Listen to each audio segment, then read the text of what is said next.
Students, कैसे हो? I hope आप सभी बहुत ही अच्छे से होंगे।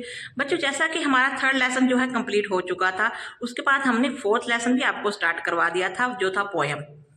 तो पोयम हमने आपको रीड करवाई थी, तो उसी की आज हम आपको करवा रहे हैं शब्द अर्थ। पाठ 4, मीठे बोल शब्द अर्थ।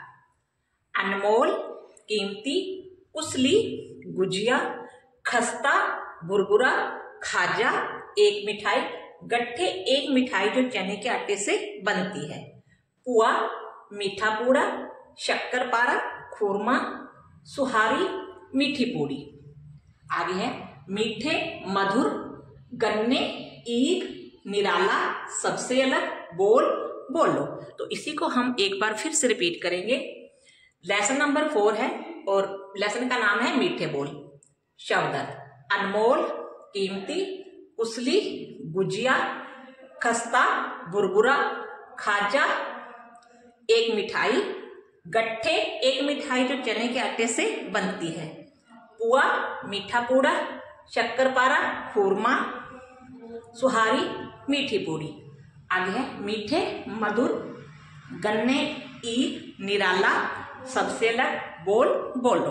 तो इसको आप जैसे बोर्ड पे ये लिखा हुआ है इसी तरह अपनी नोटबुक पे भी नीट एंड क्लीन उतारेंगे और कम से कम 2 बार आप इसे रीड करेंगे, ये आपको अच्छे से लर्न हो जाएंगे। तो आप नोटबुक पे भी उतारिए और इसको रीड भी कीजिए। अभी हमने फोर्थ लेसन का फर्स्ट क्वेश्चन किया शब्द अर्थ, उसके बाद है second question part number 4। Question number 2 का क्या भाग है? कविता में किन किन मिठाइयों के बारे में बताया गया है। अगर आपने लेसन रीड किया है अच्छे से तो आपको पता ही होगा कि इस लेसन में किस किस मिठाइयों के बारे में बताया गया है। तो इसका उत्तर क्या है? कविता में बुरबुरा, खाजा, गट्ठा, शक्कर पारा, गुजिया तथा रसगुल्ला आदि मिठाइयों के बारे में बताया गया है। आगे है प्रश्न नंबर 6, सबसे मीठा किसे बताया गया है और क्यों? तो सबसे मीठा मनुष्य के मीठे बोल को बताया गया है, क्योंकि मीठी बोली सभी को अच्छी लगती है। तो एक बार फिर से हम रीड करेंगे।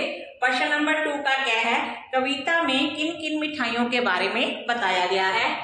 तो कविता में बुरबुरा, खाजा, गट्ठा, शक्करपारा, गुजिया तथा रसगुल्ला आदि मिठाइयों के बारे में बताया गया है।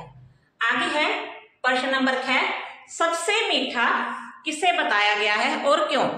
तो आपको बताना है कि सबसे मीठा किसे बताया गया है। जैसे कि लेसन का नाम भी है मीठे बोल, तो सबसे मीठा मनुष्य के मीठे बोल को बताया गया है, क्योंकि मीठी बोली सभी को अच्छी लगती है। तो इन 2 क्वेश्चन को आप अच्छे से नोटबुक पे उतारिए। तो आगे है प्रश्न 2 का गैप, आम को निराला क्यों कहा गया है? तो इसका आंसर है आम को फलों का राजा माना गया है। इस फल की मिठास सभी फलों से अधिक होती है, इसलिए इसे निराला मिठास वाला फल कहा गया है। तो आपको पता चलेगा कि आम को निराला क्यों कहा गया है, क्योंकि आम जो है ना फलों का राजा है और इस फल की मिठास जो है सब फलों से अधिक होती है, इसलिए आम को सबसे निराला कहा गया है। अगला है प्रश्न नंबर 3 का क्या है? आपको कौन कौन से फल मीठे लगते हैं? तो आपको इसमें अपने बारे में जो भी आपको फल अच्छे लगते हैं, मीठे लगते हैं, उसके बारे में बताना है। तो क्या है? मुझे आम, अनार, चीकू, जामुन, केला, सेब आदि फल मीठे लगते हैं। एक बार फिर से हम इसे रीड करेंगे।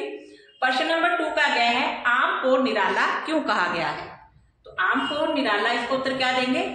आम को फलों का राजा माना गया है। इस फल की मिठास सभी फलों से अधिक होती है, इसलिए इसे निराला मिठास वाला फल कहा गया है।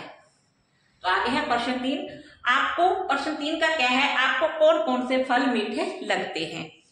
तो मुझे आम, अनार, चीकू, जामुन, केला, सेब आदि फल मीठे लगते हैं।